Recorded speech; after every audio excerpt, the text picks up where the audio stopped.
Hello, good afternoon. I'm going to keep the beard trend going for this session.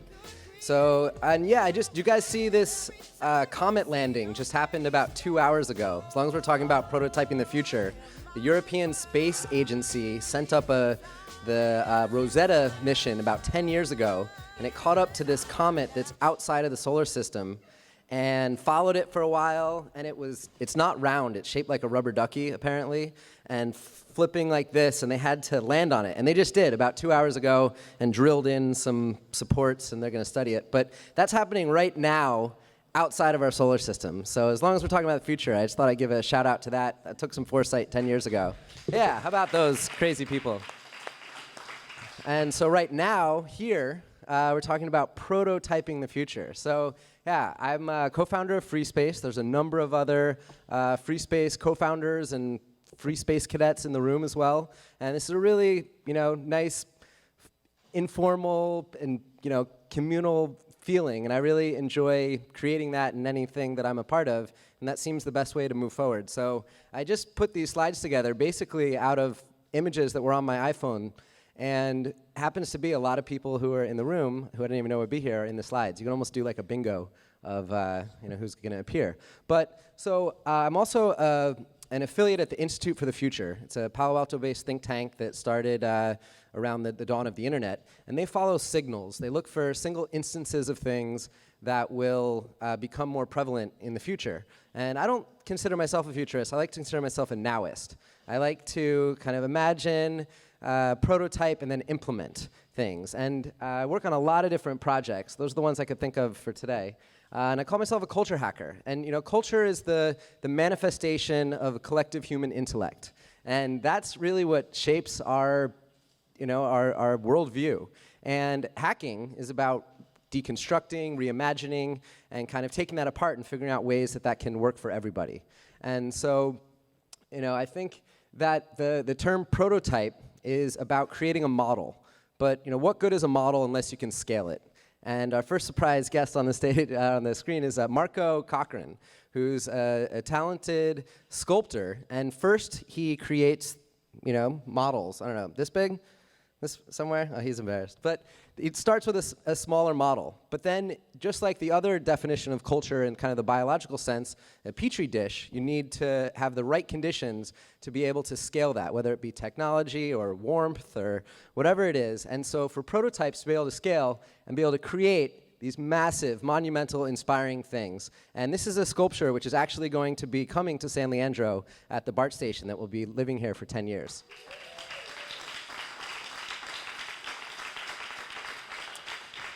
So just wanted to use that analogy to frame this talk on it's important to prototype and rapid prototyping, but it's also important to have the conditions by which those prototypes can scale.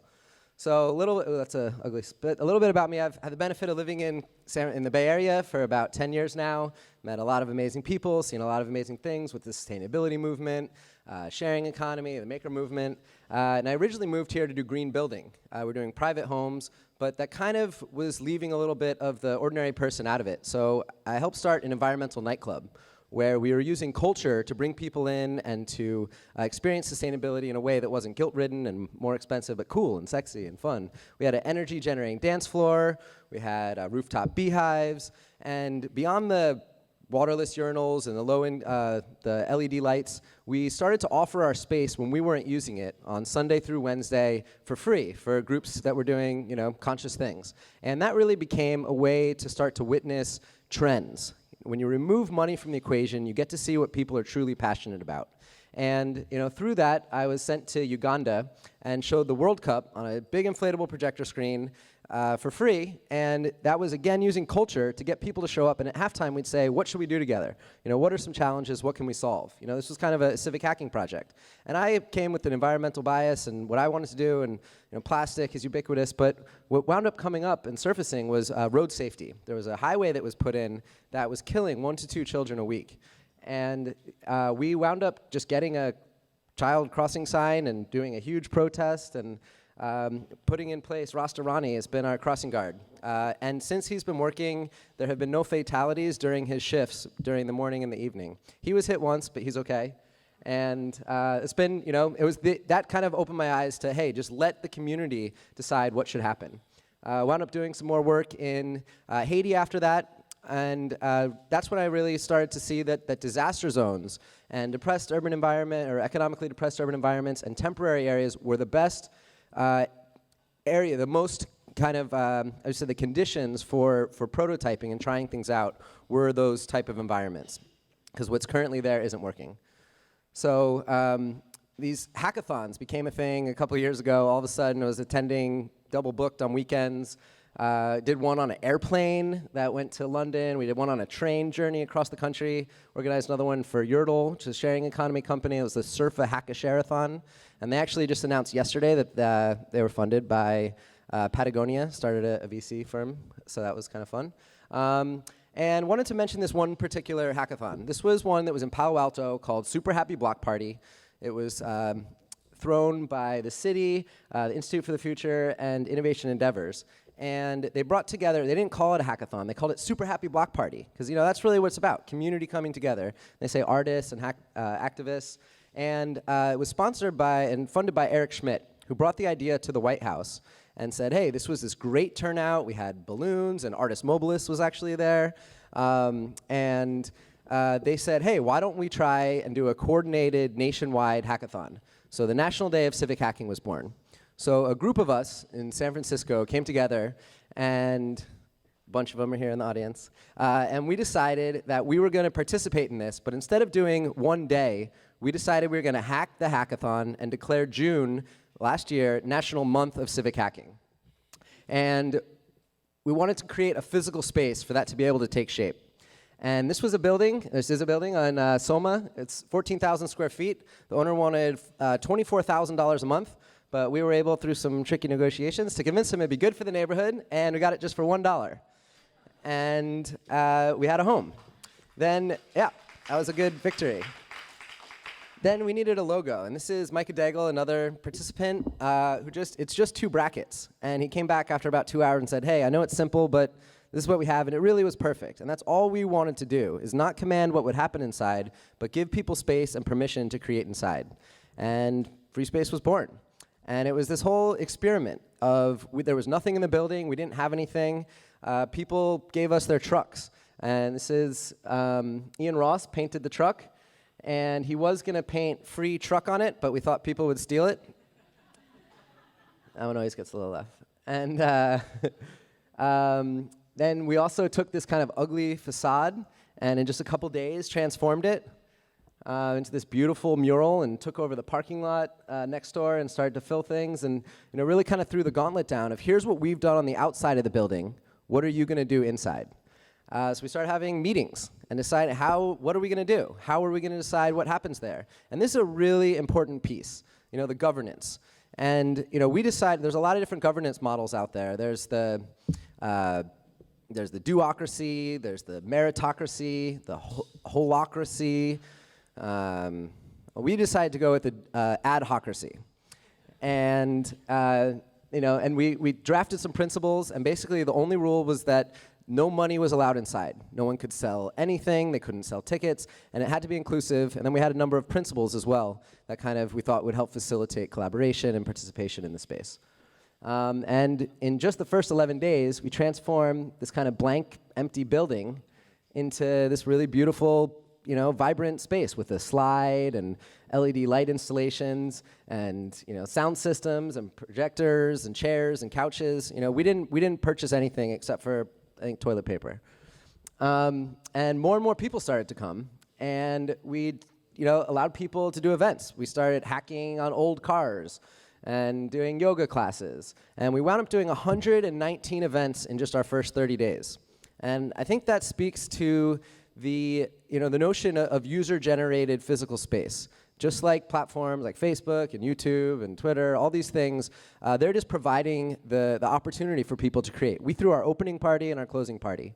But we also started getting kids to show up, and homeless people, and MIT rocket scientists. And that was really what we wanted to do, was create a space that is inclusive and diverse, because in order for the most equitable solutions to come out, you really need everybody's opinion. This is a park cycle. It's a moving lawn. You can pedal around, and it has solar power for the brake lights. And we'd start taking our message kind of out into the city, and this was a Burning Man hack we did, and took these jellyfish around. And really just kind of playing in the city. And we really, play is an important component of, getting participation and civic engagement. We also worked on projects. This is Free Space fellow Mark Roth, who was formerly homeless, and the press, who's actually here right now, dubbed him as homeless to hacker, because he took classes at Tech Shop that Delisha mentioned earlier, and became the CEO now of a successful laser cutting business. And he stood up on stage and said, "This is my story, but I want to help other people do this as well, but I don't know how." And he had an idea of the Learning Shelter, which was basically to combine Tech Shop with the homeless shelter.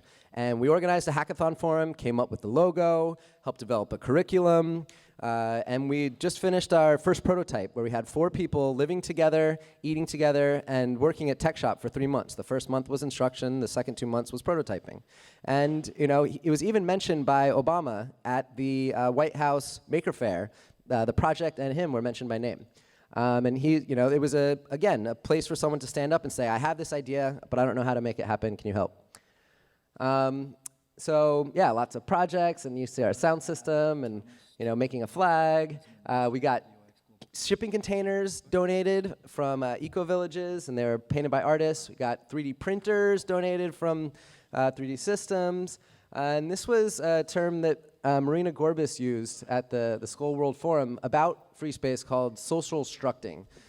I think that's how you pronounce it. That all these little things add up into a big thing that creates a lot of value. Even though it didn't have financial input necessarily, like it was always free for everybody and no one was selling anything there was still a great amount of value created. We also got written up on the cover of the Chronicle by Nellie, who's here, with the title, "Work plus Play equals Free Space," which we really appreciated. And that kind of helped spread the message to other people in the city to show up, but also elsewhere. And we were invited to the White House.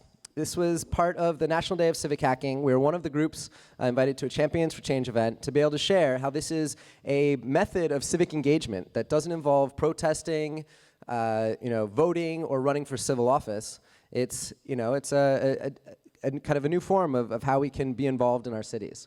And yeah, it was fun. We got to hang out in DC for a little.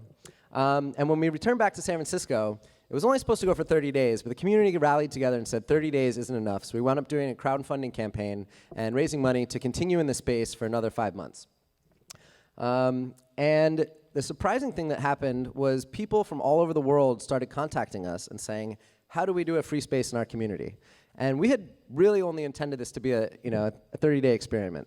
So that was very exciting, and we wound up doing a second space in San Francisco. We got a grant from the Mayor's Office of Economic and Workforce Development and the Art Commission, and we wound up doing a second space in San Francisco. And this is another friend who's in the audience from Barcelona, trend forecaster Libby. This is at the school where she works. It said, "Don't worry about people stealing your design work, worry about the day they stop." And I think that really speaks to the whole open source movement. If someone's copying it and they took your idea, come up with something else. That's going to push innovation much further. So instead of saying, "Oh, this is our idea," or anything, which we wouldn't have done anyway, but it was really exciting. And in our first year alone, we wound up opening 9 different spaces all over the world. We did San Francisco, Detroit, Brooklyn, Paris, Rhein-Neckar in Germany, Tacloban, Philippines, Uganda, and Kenya. And then there were also several other communities that hadn't figured out a space but were able to do events, such as Austin and Dammam, Saudi Arabia. 3 graphic designers in Dammam, Saudi Arabia. And they were all different. That's the kind of great thing about providing the canvas and letting people play with it. Paris was much more cultural. They wound up doing a fashion hack during Fashion Week, where it started with a clothing swap, and then they moved those clothes onto the runway, and it was all free. Anyone could be a model. Anyone could be a designer. But Detroit was very different.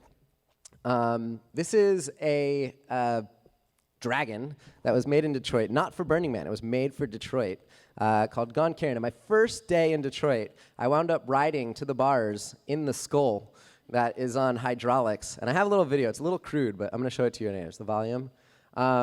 This is what it's like. Oh, and it did go to Burning Man, actually. But this is riding around at 2 in the morning in Detroit, just to give you an idea of what is possible there. Bitches, stop for the dragon. Bitches, don't. The guy that we had to like tow to get his spot, like his parking spot. He comes out before the truck. He's like, I'm like, bitch, you know you're the dragon.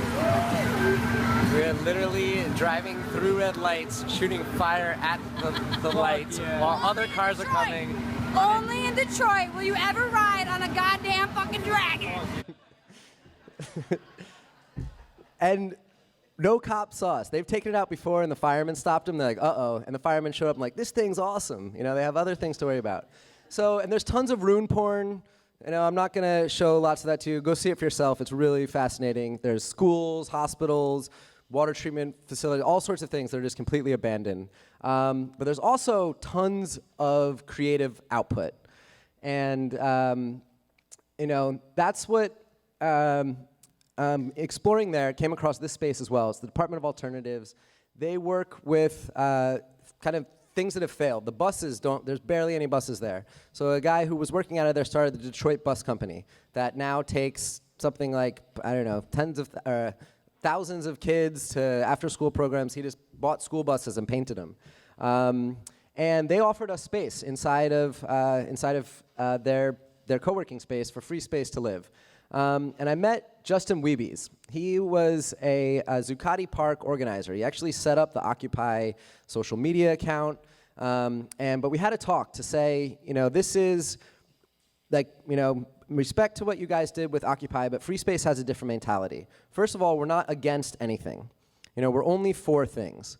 We don't use consensus. And we respect our landlords, our space. And he was kind of ready to go with this. And he gave it a shot. He's a very talented activist. He actually has been kind of demonized a little by the Occupy community now. They call him the Wolf of Occupy Wall Street. But he's very effective. He actually was I guess this is Zuccotti Park here, and they have conditions now. And I guess this is, again, the point that if you're against something, you give people a reason to be against you. And, I think a lot of times we're working forward, or a lot of our energies are, not really moving us forward. They can be, put back on us. And, just a slight change in, gesture really has a great different meaning and opportunities that can come out of them. I was also in New York recently for the 400,000 person climate march, and it was the same weekend as the New York Maker Faire. And I have to say, I was more inspired and made more optimistic by the Maker Faire, seeing people progressively or proactively creating the future that they want instead of, I'm not against this. This was great. This was, impressive to see. It's important. But I just think that, taking matters into your own hand, not waiting until the people in power give you control of or change their minds and saying you don't have the ability to act until them is kind of self-defeating. So we had a meeting about water. We sat down in Detroit and said, what should we work on? This was our first day, and the water shutoffs became the major issue. They said up to 40% of Detroiters were behind on their music. This is behind on their water bills. There's moms, this is elderly, sick, and they decided to tackle this issue, and instead of being against, they were for. And they used tactics from Occupy Sandy, where they set up an Amazon wedding registry, and were able to get about $30,000 of in-kind donations. And they used free space as their logistics, distribution spot for press conferences and everything. This was a group that didn't exist, but because they had the opportunity to have a free space, they didn't have the ability to pay rent or anything. They were able to grow into this really successful organization that's got a ton of media coverage, really got the idea of, or the notion, the fact that the water shutoffs were happening into kind of the global consciousness. And they petitioned the UNHCR to get a human rights violation declared against the United States for the first time ever, declaring water a human right. And they were just for things. And we've actually purchased land now in Detroit that we're looking, these 11 properties for $3,300 that we're looking to turn into a public land trust that can be for 100 or 200 years if we can get it, that will be run by the community, owned by the community. I have way more slides, and I'm almost done. So I'm going to skip through some of this. But I think, these examples of areas where things have kind of fallen apart The democracy doesn't exist there anymore. They have the bankruptcy. They have an emergency financial manager who has control over, the mayor, legislation, everything. And I think there's like 80% of even people that do have jobs in the rest of the country aren't really happy with what they're doing. As you mentioned earlier, that's okay because machines are going to replace a lot of those. But, and there's 86% of people are not satisfied with Congress. Catalonia just voted to remove themselves from the rest of Spain, but there's all these, so there's a lot of discontent out there. And I think it's really important that, again, we don't just wait until things happen. So here's a magazine we found while exploring one of the abandoned places. This is 1967. They're talking about this imaginary vehicle which employs an electric motor for the hybrid car. And I guess the point I'm trying to make here is that there are tons of models, there are tons of prototypes out there. We know about renewable energy. That the models already exist. It's about having the conditions by which they can flourish. And I think a big piece of that is really going to be about, that one did well, is going to be, this was a study that just came out by Princeton in April, but it just started making the rounds, that it concluded America's no longer a democracy. I mean, that's kind of frightening. I think it's time that we need to prototype not just things and making things, but also our governance structure, how we make decisions together, how we get our collective will to be honored. And there's democratic leaders, there's some new parties emerging. I've been exploring these physical spaces. This is the catacombs in Paris. I'm a cataphile now, a lover of the catacombs. They have 400 kilometers of tunnels under the city that you can go exploring and find incredible creations. The whole thing's illegal, but there are still rules that govern them. Kind of like street art, there's still respect involved. And the other place I'm absolutely in love with is Christiania. It's a temporary autonomous zone located in Copenhagen. They run a consensus democracy there. It's not even temporary anymore. It's actually 43 years old now. But yeah, these physical spaces are still out there. There's vacant spaces. There's opportunities for us to come together and build these things in this new paradigm that's about open source and getting together, mass collaboration, and making things happen that aren't part of the old structure. And there's these different campaigns that have happened. I'm curious what's going to be next. Is it twerking or the bucket challenge, or can we do better? And I just think that standing here in this building that is ground zero potentially for a brighter future of energy use inside of the built environment, and the two kind of pieces I really see as crucial are being able to be connected, which the ultra high bandwidth stuff provides, which really excited to see what emerges out of that, and access to space. And that's something that San Leandro really has going for it. So it's going to be fun to prototype the future together, play in it, and I look forward to doing it together with all of you. Thank you very much.